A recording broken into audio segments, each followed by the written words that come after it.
muchas gracias. Muchas gracias. Qué gusto estar aquí en esta primera conferencia en línea, empezando el año. Pues bueno, feliz año a todos los que están con nosotros en esta primera conferencia. Muchísimas gracias a la doctora Gisela por la invitación. La verdad es que, pues, un poco nervioso, pero con muchas ganas. Y pues vamos a tratar de compartir un poquito lo que hacemos hoy por hoy o el día a día de cómo llevamos a cabo nuestra práctica clínica. Y me gusta hacer este enfoque pensando o preguntándonos si será momento hoy en día ya de dejar atrás el enfoque 2D o si en realidad con la radiografía nos es suficiente para poder establecer pues un buen diagnóstico y un buen plan de tratamiento para nuestros pacientes. Entonces vamos a tratar de darle pues este enfoque a la plática y pues vamos a comenzar, si les parece. Adelante, doctor. Bienvenido. Perdón. Bien. Esta plática me gustó dividirla de esta manera. Vamos a hablar un poquito primero de la justificación, es decir, vamos a hablar un poquito cosas técnicas del CBCT o de la tomografía para dejar como pues claro algunos puntos. Vamos a hablar un poco del diagnóstico de fracturas y fisuras, de cómo pues hoy por hoy cada vez más las vemos en nuestra práctica clínica y cómo pues de repente las pruebas clínicas no son muy concluyentes y cómo con un estudio tomográfico, un estudio en 3D, pues podemos terminar de hacer el buen diagnóstico de esto y no hacer tratamientos equívocos, ¿no? En un diente que a lo mejor pues ya no tiene mucha salvación. Vamos a ver cómo podemos también planificar un tratamiento bajo la tomografía y el retratamiento también. Algunas variantes anatómicas que son de gran importancia, que se pudieran confundir de repente con algunas lesiones endodónticas y que en realidad no tienen nada que ver con eso. Y al final vamos a hablar un poquito de guías y metí un caso de traumatismo que hicimos mediante una guía estática para poder abordar un poquito los dos temas, tanto el de guías como traumatismos. Entonces, vamos a empezar hablando, pues, lo que ya sabemos, ¿no? De la diferencia que existe entre un CT, ¿sí? O un escáner médico normal y el COM-BIM, que prácticamente es que la emisión de los rayos X, pues bueno, salen en forma de cono. Y entonces, nosotros tenemos una gran ventaja cuando lo vemos de esta manera, que con un solo giro yo voy a tener toda la información del área que yo quiera estudiar. Y eso se traduce, pues, en menor tiempo y, sobre todo, en menor radiación para mi paciente. Cuando estamos hablando de tomografía o de CBCT, vamos a ver que vamos a reconstruir esa área que yo voy a estudiar en tres planos, ¿sí? Lo que sería el plano coronal, el plano axial y el plano sagital, ¿sí? Básicamente, el plano coronal, pues, va a ser el que me divide al cuerpo de adelante hacia atrás o de atrás hacia adelante. La parte sagital me va a dividir al cuerpo o al área de estudio de izquierda a derecha o de derecha a izquierda. Y la parte axial me va a dividir al cuerpo de abajo hacia arriba o de arriba hacia abajo. Y todas estas tres vistas, pues es importante para poder justo estudiar el diente en diferentes posiciones. Ahora, una de las cosas más interesantes, teniendo una vista 3D, pues justamente es que yo voy a tener algo diferente a lo que tenía yo con una placa convencional, que prácticamente el píxel, ¿no? Sería como una imagen digital, básicamente, es la unidad más pequeña que forma parte de la imagen digital, y eso es lo que yo tengo como cuando tengo una radiografía digital, ¿no? Y lo que yo les explico mucho a los pacientes de repente es que me limita muchísimo porque yo solamente, pues justo puedo ver arriba, abajo, izquierda, derecha, pero me falta el poder ver un poco más o el poder ver hacia adentro, que esto lo voy a ganar con esta visión en 3 dimensiones, que sería ya con unidad de voxel. Y la diferencia, pues, es la profundidad. Voy a ganar profundidad. Y entonces, de esta manera, pues, voy a poder efectuar un mejor diagnóstico. Voy a poder ver cosas que, de repente, por las sobreposiciones de una radiografía 2D o convencional, pues, me limitan a poder yo identificar ciertas estructuras. Entonces, en tomografía vamos a registrar densidades, ¿sí? Ya no vamos a hablar de radiopaco, radiolúcido, sino vamos a estar hablando de hiperdenso o hipodenso. Y esto es importante, pues, justo para poder nosotros hablar de una manera correcta. Y vamos a ver entonces que lo que en la radiografía, por ejemplo, sería radiolúcido, ¿sí? En tomografía sería hipodenso, y lo que sería radiopaco sería hiperdenso aquí en la tomografía. Vamos a ver ahora lo que es el campo de visión. Sí, el campo de visión, pues bueno, tenemos varios campos de visión, depende mucho de los equipos y depende mucho del área que yo quiera estudiar. Sí, tenemos desde campos pequeños hasta campos grandes que me pueden abarcar pues toda cabeza y cuello. Justo para endodoncia o enfocándonos en endodoncia, pues yo necesito el campo de visión más pequeño porque en endodoncia buscamos detalle. Entonces, a menor campo de visión, ¿sí? O si yo reduzco ese campo de visión, pues voy a tener mejor resolución, ¿sí? Voy a poder diagnosticar de una manera más efectiva. Obviamente esto se traduce también en un estudio mucho más corto de tiempo, ¿sí? Y para la gente que le sigue preocupando mucho la radiación, pues un FOV pequeño básicamente va a equivaler a un estudio periapical. Y vamos a ver la importancia de por qué es importante escoger bien el FOV de acuerdo a lo que yo quiera estudiar. Bien, en tomografía, sí, o en el CBCT, tenemos una gran ventaja de que los voxeles, ¿sí? O el corte que vamos a tener es un corte isotrópico. Eso quiere decir que va a tener las mismas propiedades o las mismas dimensiones por donde quiera que yo lo vea, ¿sí? Que sería lo contrario a antiisotrópico, que es un corte que es distinto, depende de la dirección o depende del eje donde yo lo estoy viendo, ¿sí? Entonces, tenemos, como ya les dije, FOVs pequeños, FOVs medianos y FOVs de mayor tamaño. ¿Por qué será importante escoger justo para endodoncia el FOV que yo necesito? Vamos a ver ahorita un primer caso y vamos a ver entonces si en realidad pues el tamaño importa. Esta es una reconstrucción panorámica, ¿sí? De un paciente que se presenta pues con dolor a la masticación, a nivel de un 46. Y bueno, con la reconstrucción panorámica que la podemos obtener de la tomografía, pues alcanzamos a observar ya de por sí una zona radiolúcida, ¿sí? Aquí. Y pues entonces podemos más o menos irnos dando una idea de qué es lo que está pasando. Vamos a planificar el tratamiento y vamos a planificar en base a la tomografía. Esta fue una tomografía que el paciente ya tenía y nos hizo favor de darnos. Esta es una 6x8. Entonces, vamos a ver en este corte axial, yo lo que quiero ver justamente es intentar saber por qué está fracasando esta endodoncia o por qué justo la lesión está enfocada en la raíz distal.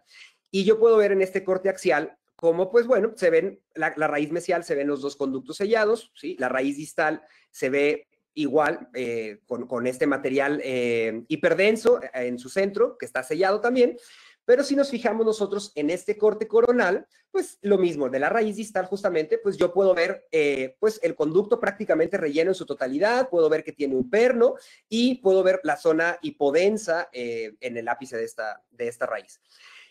Hasta este punto yo estaba planeando, sí, estaba planificando hacer una cirugía periapical, ¿no? Porque pues bueno, prácticamente el paciente estaba contento con su restauración, la restauración se encontraba en buenas condiciones, bien sellada, y pensábamos hacer una cirugía periapical.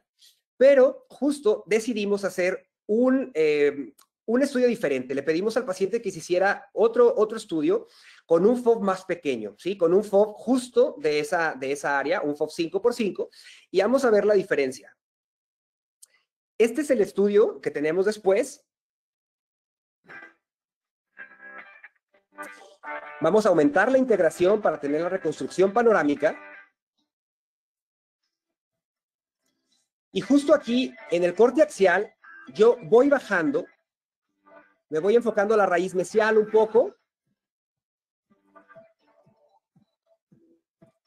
Y ahora voy al corte axial. Y ya en el corte axial ya empiezo a ver cuál es el problema. Justo vemos que hay un conducto sin tratar que en un FOV más grande no lo hayamos logrado identificar. Vamos acá al corte coronal y vemos cómo justamente pues el problema es un conducto que está sin trabajar de esa de esa raíz. Entonces, pues justamente decidimos, cambiamos completamente el plan de tratamiento y en lugar de hacer una cirugía periapical, pues decidimos hacer un retratamiento, ¿sí? Con la remoción del poste. Ahí tuvimos algún accidente al hacer el retratamiento, que se nos fue un poco de material acá hacia el periápice, hacia la lesión. Bueno, terminamos el retratamiento, que no sé si les pasa a todos ustedes, pero la verdad es que a veces los retratamientos radiográficamente no quedan tan bonitos como uno quisiera, porque ya pues las raíces están un poco tocadas, pero bueno, tenemos el control radiográfico a los 5 meses, es un caso reciente, y vemos cómo esa lesión pues va reparando. La lesión de ambas raíces va reparando, el paciente está sintomático, y entonces pues eso lo catalogamos como éxito, y pues falta seguir la resolución completa de esa lesión. Pero entonces fíjense la importancia de poder escoger justamente el FOB indicado para cada tratamiento. Como un FOB de repente que ya tenga el paciente de mayor tamaño, pues me puede esconder alguna patología o algo que yo esté buscando.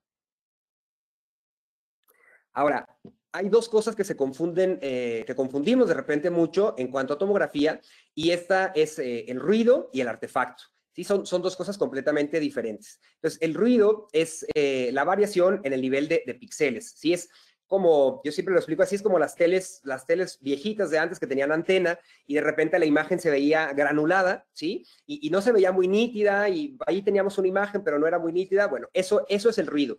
Y el ruido se debe o tiene que ver con la cantidad de fotones que llegan a la placa, ¿sí? Entonces, a mayor dosis voy a tener menor cantidad de ruido, o sea, una imagen más nítida. Ahora, el artefacto viene pues de algo artificial, ¿sí? Esto hay que tener mucho cuidado porque puede alterar la interpretación de mis imágenes, puede encubrir patologías o puede incluso que yo piense que estoy encontrando algo que en realidad no existe, ¿sí? Entonces, ¿cómo los voy a ver? Prácticamente los artefactos, pues los voy a ver como rayas, como anillos, como destellos de sol. Y normalmente, o los dos artefactos que tenemos más nosotros en tomografía, pues va a ser el artefacto por movimiento, ¿sí? Cuando el paciente de repente, pues, le pedimos que se nos quede quietecito un momento y no lo logra y se mueve. Y el segundo va a ser por cuerpos de alta densidad, ¿sí? Es decir, pacientes que llegan ya con un perno interno en la raíz, o que llegan con restauraciones metálicas, que tienen a un lado del diente que yo quiero evaluar, tienen un implante. Es decir, todos esos objetos de alta densidad, pues justamente me van a generar este tipo de rayas o sombras alrededor de los dientes, y pueden encubrir o aparentar alguna patología. Entonces, son los dos tipos de artefactos más comunes. Este sería el de movimiento. Fíjense cómo la imagen se ve un poco como barrida, el que está de nuestra mano izquierda. Y fíjense cómo el que está de nuestra mano derecha, pues tenemos una pieza que está sellada con endodoncia y tiene un núcleo metálico, y este núcleo metálico empieza a desprender estas como bandas, estas rayas, estos destellos, ¿sí? Alrededor del diente, y pues esto me pudiera confundir de repente en mi diagnóstico y encontrar alguna patología que en realidad no existe ahí. Estos son los dos artefactos más comunes en tomografía. Ahora, ¿cómo debería yo de tener una buena toma, ¿sí? Un buen escaneo? Pues bueno, todo tiene que ver con el kilovoltaje y el miliamperaje, ¿sí? El kilovoltaje lo vamos a definir como la calidad, la fuerza o la velocidad, ¿sí? ¿De qué? Pues de los rayos X. Y el miliamperaje va a ser justamente la cantidad de rayos que yo estoy aventando, ¿sí? Y esto me va a dar la intensidad que tenga mi placa. Entonces, a mí me lo explicaron así muy fácil en el posgrado, y creo que es la manera más fácil de entenderlo. Imagínense una bala de cacería, ¿sí? Una escopeta de cacería, y la escopeta pues tiene sus municiones. La munición normalmente trae pólvora, ¿sí? Y dentro de la munición existen los perdigones, ¿no? Es decir, esa bala tiene pues varios perdigones que van a impactar con el objeto que yo quiera disparar. Entonces, el kilovoltaje tiene que ver con la calidad, que sería en este caso sería la pólvora, ¿sí? Es decir, cuánta pólvora tiene esa bala que yo voy a utilizar, ¿sí? Dependiendo de la cantidad de pólvora que tenga, pues va a salir con más o con menos fuerza disparado esos perdigones, ¿sí? Y el miliamperaje va a tener que ver con cuántos perdigones tiene esa bala, ¿sí? Es decir, eso me va a dar la intensidad de mi placa. No sé si más o menos queda un poquito claro, pero eso tiene mucha importancia justo porque cuando yo tengo pacientes de repente con restauraciones metálicas en toda la boca, por ejemplo, pues yo puedo pedirle al laboratorio que juegue con estos valores para poder tener una placa pues de mejor calidad, sin tanto artefacto, y además puedo pedir pues que le ponga se me fue el nombre, hay un filtro que reduce el nivel de artefactos que puede tener cualquier placa, ¿no? Entonces es importante que yo lo pueda comunicar al laboratorio para que pues ellos puedan tomar una mejor placa y yo pueda de esta manera pues hacer un buen diagnóstico de mi paciente. Y bien, pues en cuanto a la radiación, pues ya más o menos hablamos un poquito. Prácticamente, pues el Sievert es lo que va a medir la radiación que absorbe la materia viva, y pues prácticamente, pues hoy en día, pues todo nos genera radiación. Entonces, sinceramente, de repente el estar justificando el no hacer un estudio tomográfico, que si por una cosa o por otra, creo que tenemos muchísima mayor ganancia en hacerlo que no hacerlo. Porque luego justo llega el verano y vemos las playas así, ¿no? Llenas, y entonces es como un poquito incongruente el que el paciente de repente se pueda asustar por que nosotros le pidamos una tomografía para poder hacer un buen diagnóstico de su caso. Ahora, ya lo habíamos hablado un poquito, una tomografía de un FOV pequeño va a equivaler más o menos a un estudio periapical, y pues siempre nos vamos a estar rigiendo por los conceptos de ALARA y ALADA, que hoy por hoy es ALADA, ¿no? Que bueno, así a manera de resumen, antes lo hacíamos tan poquito como fuera razonablemente posible, ¿sí? Y nos dábamos cuenta de repente que hacíamos una toma, hacíamos un escaneo, pero de repente por poner poca radiación o por no querer abusar de ella, pues no me servía para diagnosticar. Y entonces teníamos que repetir ese volumen o repetir esa toma, y pues de esta manera estábamos radiando doblemente al paciente, ¿no? Entonces, a partir del 2013 se crea el concepto de ALADA, donde ahora nos regimos de esta manera, y es tan poquito como sea diagnósticamente aceptable. Es decir, yo necesito cierto nivel de radiación, depende mucho de cada caso, sí, depende mucho de cada paciente, depende mucho, sí, de sus condiciones, de si tiene metales o no en la boca, etcétera, todo lo que ya hemos estado hablando, ¿no? Si es un niño, etcétera. Pero yo necesito cierta radiación, pero que sea diagnósticamente aceptable, es decir, que me permita un buen diagnóstico.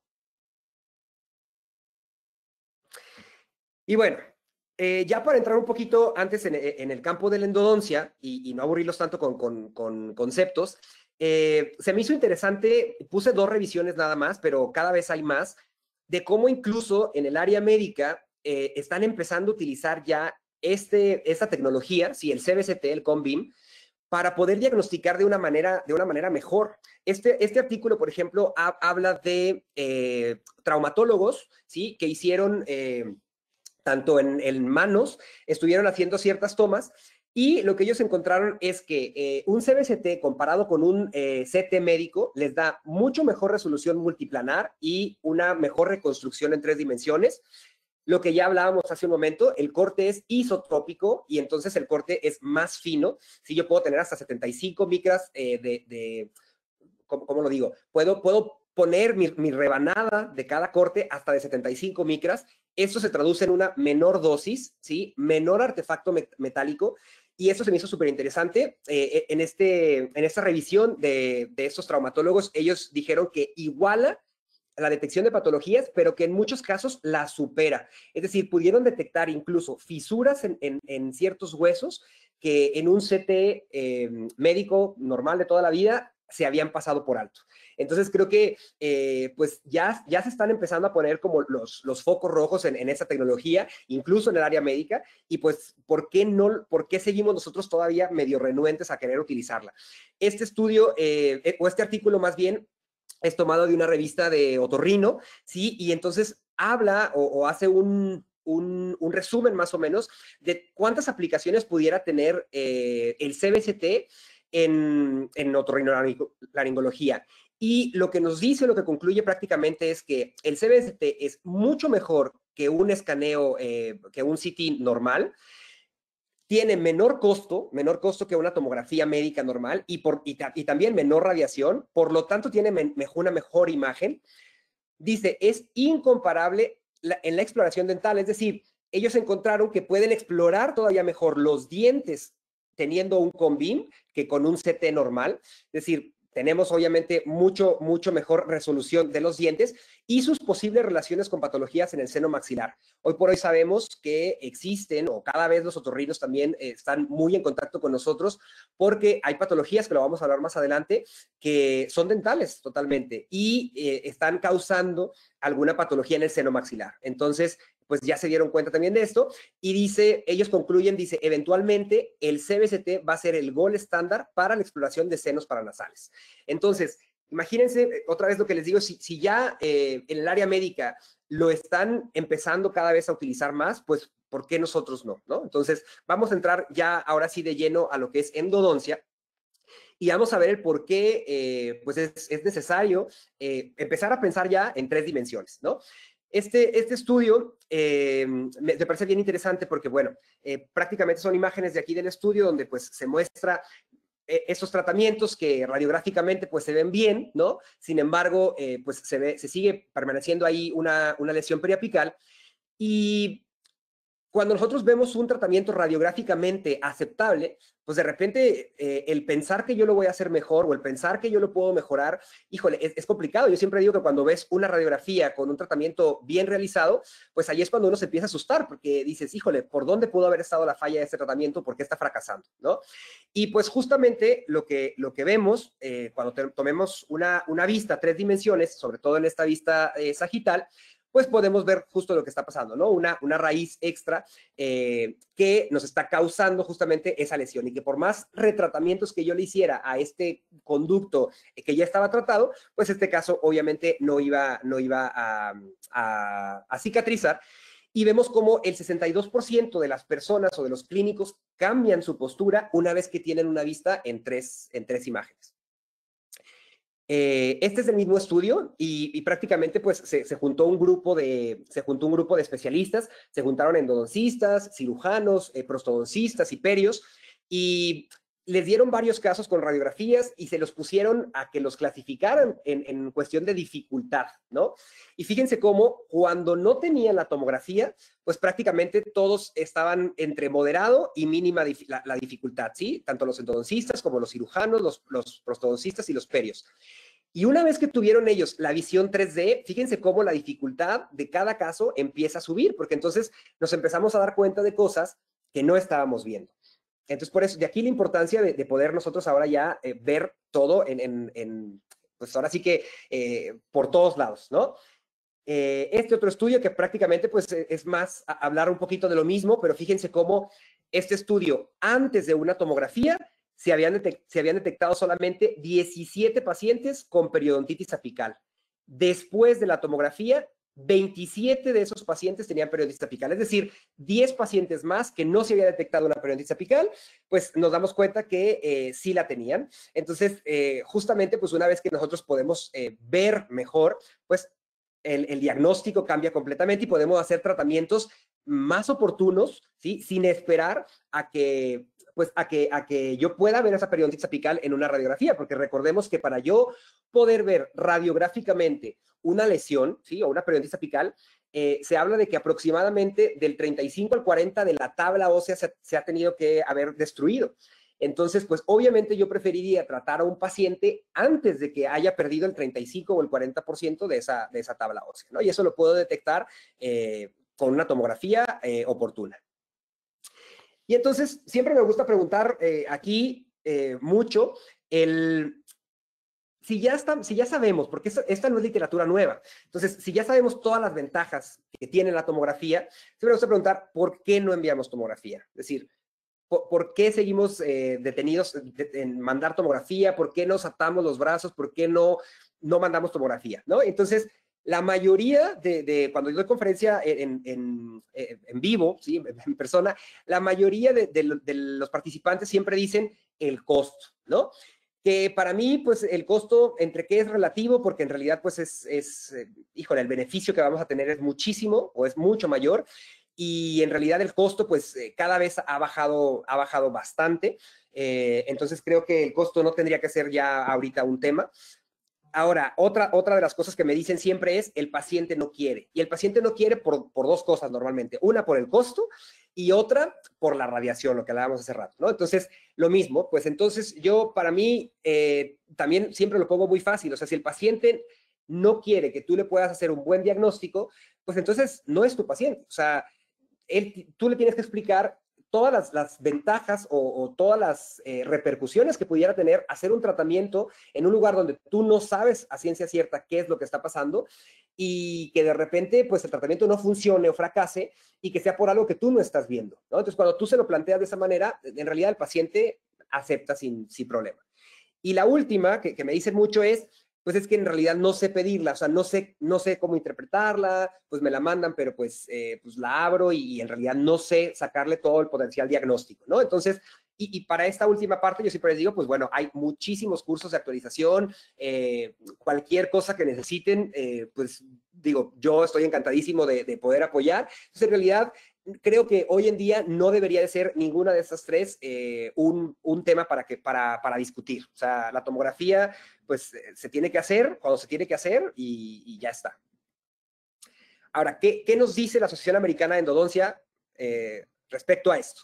No les voy a leer todo el position statement porque es bastante extenso, pero me parece muy interesante y un poquito, no sé si decirlo chistoso, contradictorio, o no sé cómo decirlo, pero el punto 1 y el punto 3.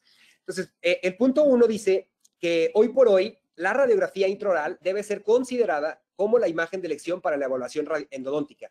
Es decir, que hoy por hoy, cuando llega un paciente a mi consultorio para un tratamiento endodóntico, con una radiografía periapical es el estudio de elección, ¿sí? Hasta ahí creo que todos es lo que hacemos y vamos bien.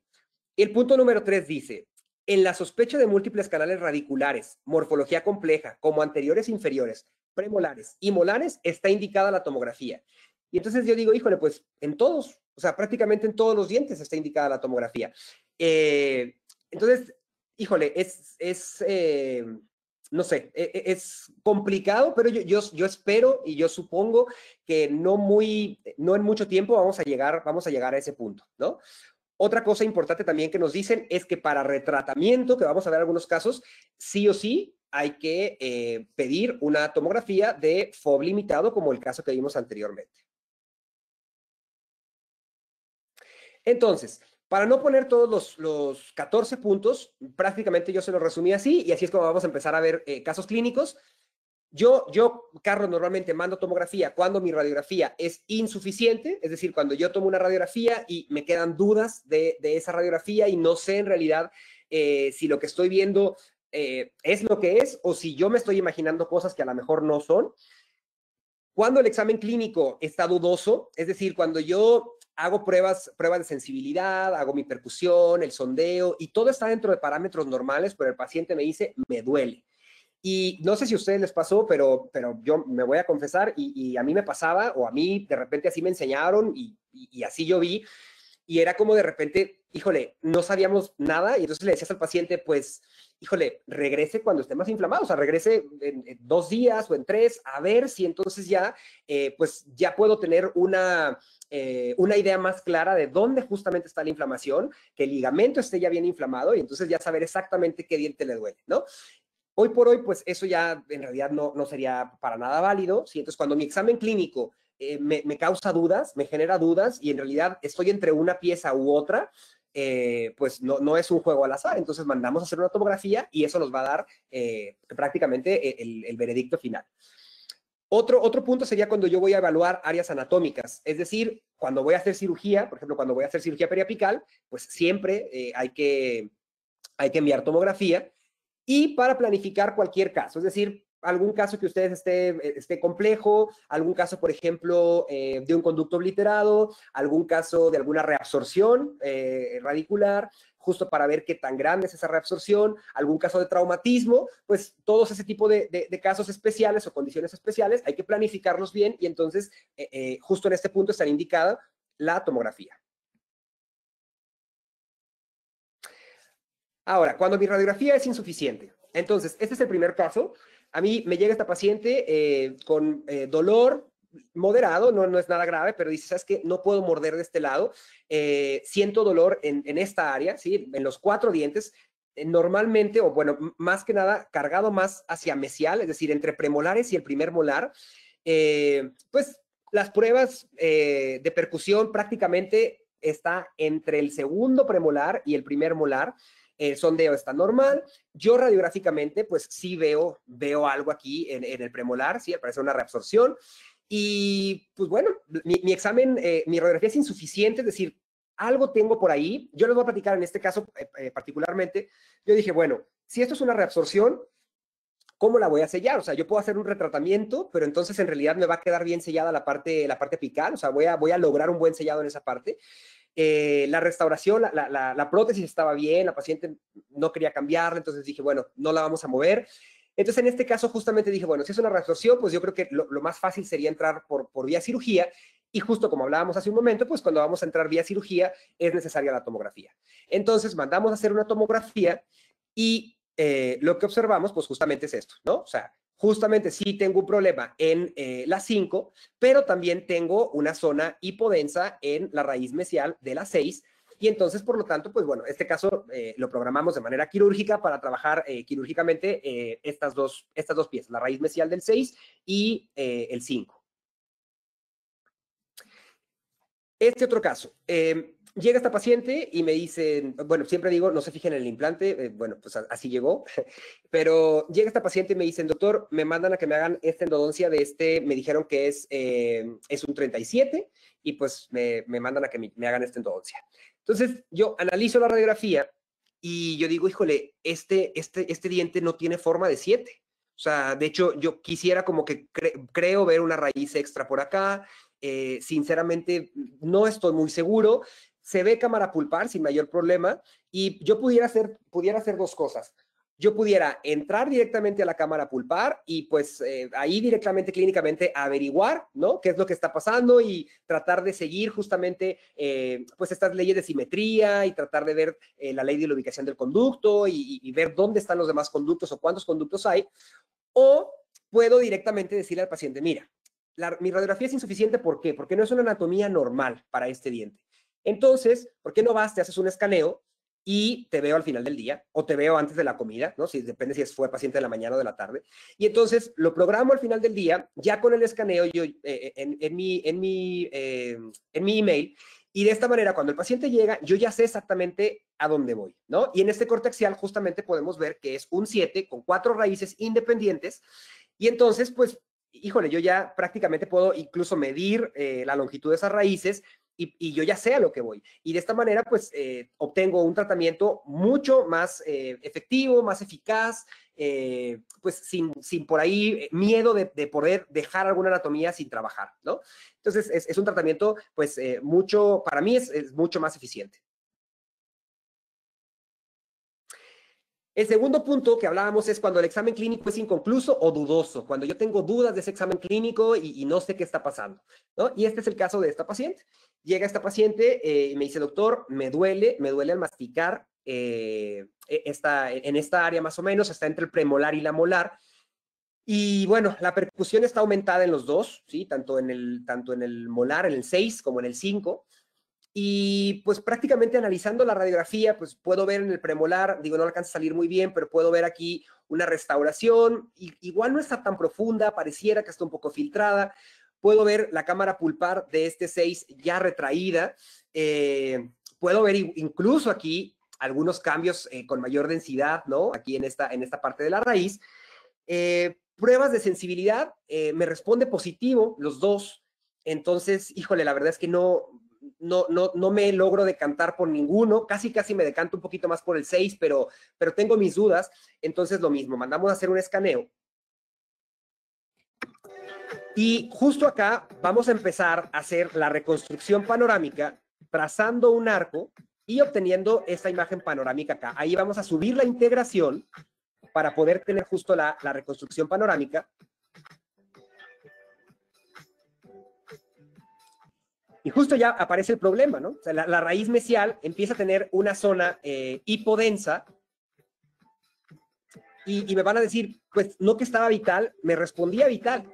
Y clínicamente, justo cuando entramos a ese diente, la raíz distal estaba vital y la raíz mesial estaba ya iniciando este proceso de necrosis. Pero hay muchas cosas más interesantes en este caso. Fíjense cómo me voy a ir recorriendo en axial. Y hay algo súper interesante aquí en la raíz mesial, en este corte axial. Voy a ver si ahora lo regreso, si no creo que en la siguiente diapositiva lo tengo como imagen. Ahí está la zona hipodensa. Bueno, vamos a la siguiente diapositiva. Algo interesantísimo de aquí es que, como podemos ver, la cámara pulpar está retraída. Ay, perdón. Ah, no, sí, vamos bien, volver. Cámara pulpar está retraída. Y entonces, ahí está la lesión, sí, la zona hipodensa, pero hay un dato importantísimo aquí. ¿Qué es esto? Esto me ayuda a mí a planificar cómo voy a entrar a esta raíz, ¿sí? O a este diente. Yo puedo ver que el conducto mesiolingual está mucho más permeable que el conducto mesiovestibular. Entonces, normalmente en ese tipo de casos, pues incluso hasta para la planeación de mi caso me ayuda. Yo lo que hago es justo primero voy a buscar el mesiolingual. Una vez que entro y permeabilizo el mesiolingual, entonces ya con ultrasonido voy a buscar el mesiovestibular, ¿no? Porque yo ya lo estoy viendo que está mucho más estrecho el mesiovestibular, que me va a costar un poco más de trabajo llegar a él, ¿no? Entonces, de esta manera, pues, es una manera mucho más fácil de planificar este tratamiento.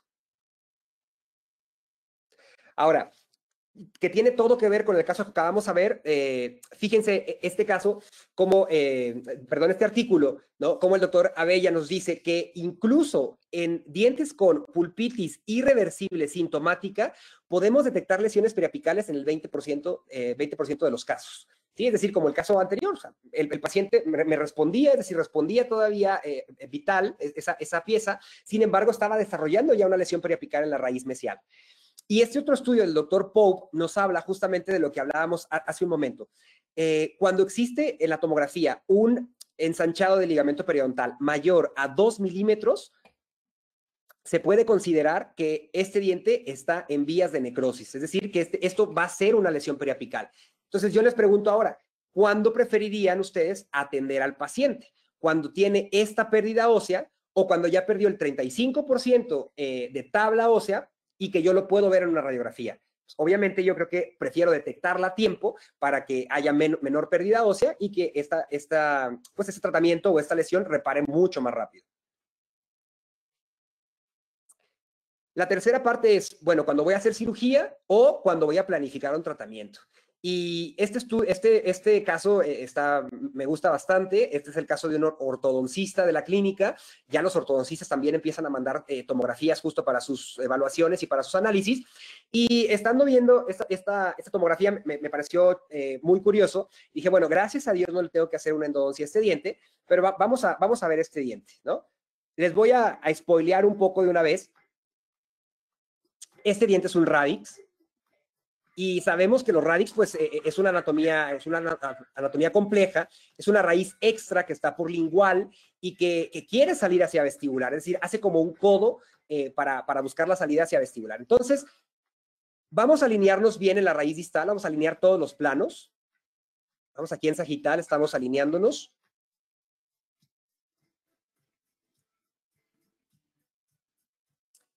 Ahí coronal, ese es el conducto distal o la raíz distal. Y en axial me voy a mover al radix. Y quiero que vean en coronal, que es la parte grande de la pantalla, para que vean cómo se ve ese radix y vean qué anatomía tiene ese radix. Entonces, justamente cuando yo tengo este tipo de casos, yo les pregunto, ¿ustedes creen que no es de gran ayuda tener esta información previa al yo introducir una lima dentro de ese diente? Entonces, es importantísimo porque teniendo yo esta información, yo puedo escoger qué sistema de instrumentación voy a utilizar, planificar que sí tenga ese sistema listo, obviamente un blister nuevo, con qué lima voy a empezar, porque por ahí de repente a algunos nos gusta empezar con la lima 10, con la lima 15, pero por ejemplo, si este diente lo empezamos aquí con una lima 15 y queremos bajarlo, vamos a estar chocando aquí, ¿no? Y de repente no baja, vamos a hacer presión y podemos generar un escalón, nunca lo vamos a bajar y entonces el tratamiento va a fracasar. Entonces, es de suma importancia poder evaluar ese tipo de anatomías diferentes y poderlas planificar justamente. Entonces, teniendo esta información, pues todo se hace un poquito más fácil. Hasta la técnica de obturación, ¿qué técnica de obturación voy a utilizar? Me pone a pensar ya desde tener la tomografía previa.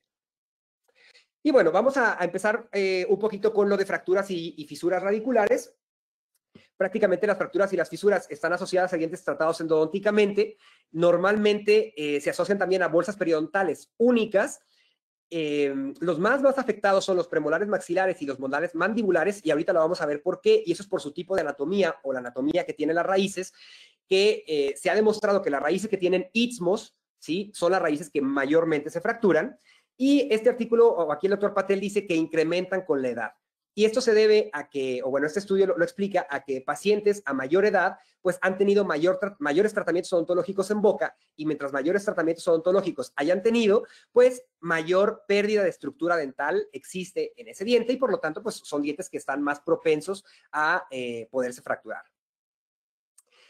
Entonces, factores predisponentes, pues bueno, cantidad remanente de estructura dental. El 58% de las fracturas se dan en dientes que no tienen contactos proximales. Es decir, pues como nos llegan los dientes a nosotros, ¿no? Para hacer una endodoncia. Es raro el diente que llegue entero. Entonces, cuando nos llega un diente, normalmente nos llega con la falta de algún contacto proximal, pues bueno, esos dientes son más susceptibles a poderse fisurar o fracturar en el ínter que llega la restauración definitiva.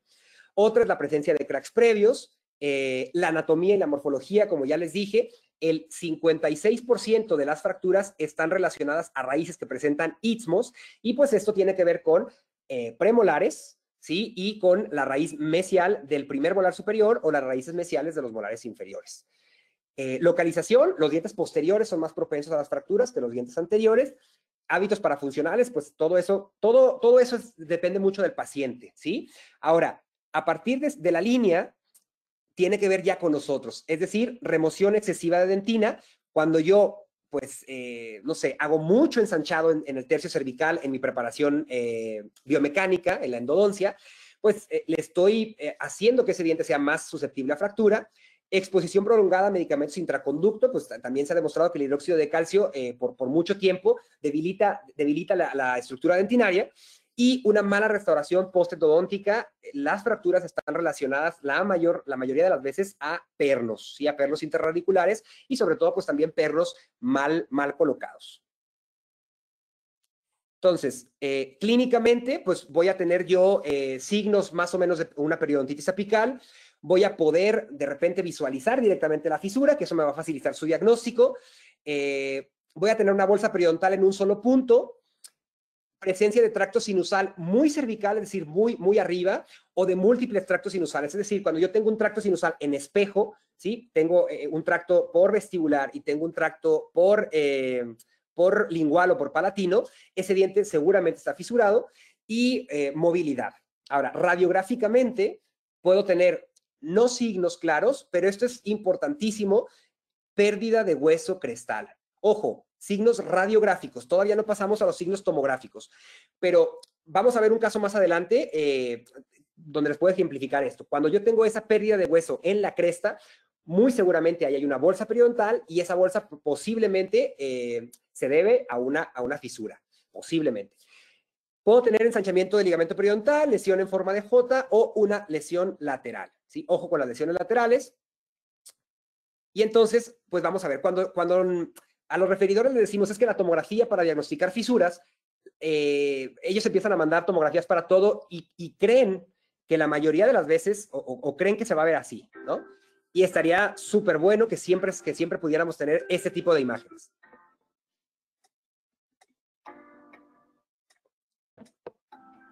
Miren aquí en el corte axial. Miren, ahí apareció ya. Ahí aparece, mira. ¿Sí? Ahí. Entonces, la mayoría de los colegas pensamos que la tomografía me lo va a decir. Es facilísimo, se va a ver siempre, con esto no hay pierde, etcétera, ¿no? Desgraciadamente, no es así. Desgraciadamente, hay varios estudios que nos dicen que el 50% de las veces voy a ver yo la fractura como tal en una tomografía, pero el 50% de las veces no. Y entonces lo que yo tengo que estar pendiente en la tomografía es de ver signos de pérdida ósea o patrones de pérdida ósea que sean compatibles con una fisura, ¿sí? Porque a veces la fisura como tal no la voy a ver. pero sí voy a ver esas pérdidas de hueso que van a ser compatibles con una fisura. Entonces, bueno, este caso pues era muy notoria. Pero entonces vamos a ver qué nos dice el doctor Fayad sobre cómo son esas pérdidas óseas que yo tengo que observar en la tomografía. Entonces, prácticamente, la primera dice pérdida de hueso en la mitad de la raíz con hueso intacto en cervical y en apical. Y lo vamos a ir viendo con casos clínicos, más adelante. La segunda es ausencia completa de la cortical bucal, es decir, no tengo cortical bucal. La tercera, una zona hipodensa alrededor de la terminación de un perno. La cuarta, el espacio entre el hueso bucal o lingual y la superficie radicular, es decir, se separa la cortical ósea de la raíz. Y la última sería, como el caso que acabamos de ver hace un momento, la visualización directa en la tomografía. Entonces, la primera dice pérdida de hueso en la mitad de la raíz con hueso intacto en cervical y en apical. Este es un caso bastante triste que llegó a mi consulta. Llegó después de 2 retratamientos y una cirugía apical, y la paciente seguía con molestias y seguía con el problema. Entonces, vamos a ver los cortes tomográficos. Y pues justo, a mí cuando me llega una paciente y me dice, es que quiero que me revise una pieza que ya tiene endodoncia, o sea, ni siquiera le doy cita, le digo, primero hágase un escaneo y luego ya puedo verificar lo que sea de esa pieza, porque en realidad yo no puedo evaluar una endodoncia con una radiografía, ¿sí? Con una tomografía lo puedo hacer de una manera más precisa. Entonces, fíjense cómo en el corte axial yo me estoy colocando la parte más cervical y vean cómo tengo tabla ósea tanto en lingual como en bucal. Sigo recorriendo y voy bajando y entonces tengo aquí una fenestración, ¿sí? Ya ahí hay una fenestración de esta tabla ósea, ¿sí? En tercio medio. Y luego bajo hasta apical y vuelvo a tener mi cortical completa, ¿sí? Aquí lo que ustedes están viendo aquí en la raíz mesial, pues es justo la cirugía previa que ya le habían hecho a esa paciente de esa raíz. Otra cosa, pues que hay que ver, mira, por ejemplo, aquí la raíz distal con un conducto omitido, ¿no? No viene el caso a lo mejor, pero a mí me gusta siempre decir que los 6 inferiores, la raíz distal siempre va a tener 2 conductos. Y entonces, bueno, vamos a verlo, cómo se ve, ¿no? Ojo, hablábamos hace rato de lesiones laterales, mira, una lesión lateral, una cirugía previa, tratando de resolver este problema, que en realidad, pues este problema es un problema de una fisura. Y cuando abrimos, justamente, pues lo que vemos es esto, ¿no? Es decir, vemos cortical en la parte cervical, ausencia de hueso por la fisura, ¿no? Y después otra vez cortical en la parte más apical del diente. Entonces, ese diente pues estaba fisurado, tuvo varios tratamientos equívocos y justo por eso es que para hacer un retratamiento o una intervención o para valorar un diente ya con endodoncia, yo lo consideraría impensable hoy por hoy si no es con una tomografía. Porque yo también cometí varios errores y lo aprendí a la mala, entonces les voy a presentar uno de ellos. Y este es un paciente que llega a la consulta para endodoncia del 7, una endodoncia del 7, y para retratamiento del 6, asintomático completamente, ¿sí? No había molestia de nada. Bueno, no, sí, las 7 presentaba sensibilidad, pero las 6 estaba asintomático. Entonces, trato la 7 y le digo, necesito, ojo, aquí no mandaba a hacer tomografías yo antes, este caso no es nuevo, es viejito, yo no hacía tomografía antes de los retratamientos, y yo decía, bueno, pues es algo de rutina, algo muy sencillo, un retratamiento, vamos ahí. Entonces, hago la endodoncia del 7, pido a la rehabilitadora que me quite la corona y me dejen provisional para yo poder comenzar el retratamiento de la 6. Y entonces empiezo el retratamiento de la 6. La raíz distal no tenía tope apical, había como una pequeña reabsorción porque las limas todas se me iban. Y en la raíz mesial me pasaba algo bien curioso. Aquí podemos ver que parece ser que está un poco corta y yo justo siempre topaba ahí. No podía bajar más de ahí. Supongo que había un escalón. Estuve intentando bastante toda la cita y no podía. Entonces dije, bueno, me queda una última opción que es buscar el segundo conducto de esta raíz porque sabemos que los 6 superiores pues presentan el MB2. Entonces localicé el MB2 y por el MB2 pude llegar al ápice de esta raíz mesial y entonces pues concluir el tratamiento más o menos de esta manera. Lo que ven acá es un cemento hidráulico, ¿sí? Un cemento biocerámico, vamos a decirle así. que utilicé para sellar en esta parte distal, que no tenía bien tope apical, pero bueno, yo quedé muy contento con ese retratamiento porque dije, bueno, pues el objetivo del tratamiento es mejorar lo que ya traía el paciente, yo encontré un conducto extra, mejoré obviamente la calidad de la endodoncia que tenía y estaba sintomático aparte en un inicio, obviamente pues este tratamiento va a ser un éxito. Y entonces regresa el paciente y me dice, oye, es que me salió una bolita, ¿no? Entonces dije, vente, y yo dije, seguro va a ser la raíz distal, que era la que presentaba el problema primero. Y cuando llega y le hago el mapeo, pues me doy cuenta que no, que es la raíz mesial. Y entonces ahí, pues ya no supe qué hacer, porque yo dije, ¿cómo es posible que una raíz que yo limpié mejor, que yo obtuve mejor longitud, cómo es posible que esté causando, que esté fracasando? Y entonces me decido, ahora sí ya, a mandarle a hacer una tomografía. Ojo que el paciente ya había pagado una rehabilitación, ¿sí? Nueva. Entonces mandamos a hacer la tomografía y vamos a analizarla.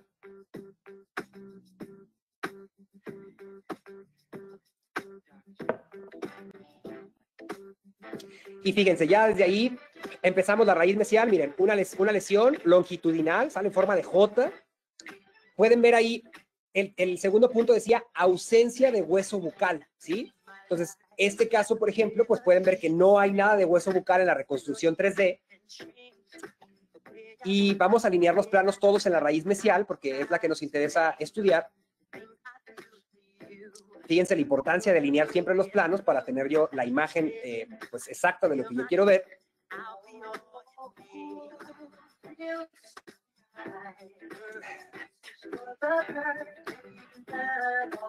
Y bueno, empiezo a ver, como les decía, esta pérdida longitudinal de la raíz. Veo el MB2 que yo trabajé. Voy a brincarlo un poco porque no sé cómo voy de tiempo, pero acá tengo los cortes para que los vean, las imágenes. Y bueno, lo mismo, miren, una lesión en forma de J, ¿sí? Longitudinal a la raíz. Tenemos el MB2 que yo trabajé y el MB1 que había un escalón y no pude bajar de ahí. O sea, ¿se mejoró la calidad de la endodoncia? Sí. Sin embargo, pues yo cuando ya tengo estas imágenes, obviamente yo sabía que ese diente estaba fisurado y siempre me quedó la duda y siempre yo dije, híjole, miren, vamos a ver aquí, vean la raíz mesial, cómo corre toda la fisura, toda longitudinal a la raíz, ¿no? Y en este caso en particular siempre me quedó la duda y yo dije, nunca me voy a poder responder yo esta duda. ¿La fisura ya estaba antes de que yo retratara ese diente o la fisura se hizo en el ínter y después de mi retratamiento? Y yo pensaba que nunca me lo iba a responder. Hoy por hoy sé que la fisura ya estaba y que yo no la diagnostiqué. O sea, que fue mi error. Y fue mi error por no haber mandado una tomografía y no darme cuenta de esto. ¿Y por qué lo sé? Porque se acuerdan que veíamos que en la imagen radiográfica, cuando yo tengo una presencia de pérdida de hueso crestal, me gusta decirle como una presencia de triángulo invertido, lo voy a dibujar ahí. ¿Sí? Cuando yo tengo esa pérdida de ósea crestal, seguramente por ahí la sonda va a entrar. Y entonces quizá no hice bien mi sondaje, quizá la corona me estorbó, no pude marcar bien yo esa fisura, pero yo estoy seguro que ese diente ya estaba fisurado y pues yo hice un tratamiento equívoco en este caso, en un diente que no necesitaba, o sea, que su tratamiento era ya la extracción y buscar cómo reemplazar ese diente, ¿no? Entonces, ojo con tratar de evaluar endodoncias sin un escaneo o con hacer retratamientos sin tener toda la vista 3D. No son mis radiografías, así me las mandaron de un referidor y me dicen, doctor, a la paciente le duele al morder y pues no sabemos qué está pasando aquí. Y pues lo mismo, mi respuesta es la misma, o sea, siempre les digo, ok, pues mándenle tomografía, o sea, si ya son dientes que tienen endodoncia, pues vamos a hacer una tomografía para revisar qué es lo que está pasando aquí. Y entonces vamos a ver la tomografía.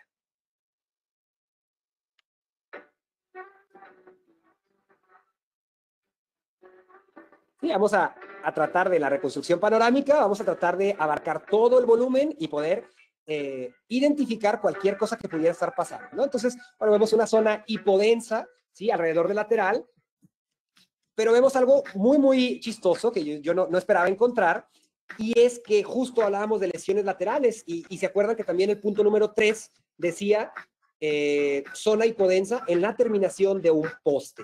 Entonces, el paciente iba con dolor más referido en el área de lateral, pero sin embargo, el canino también presentaba un problema, y lo vamos a ver ahora. Entonces, yo me centro en el canino.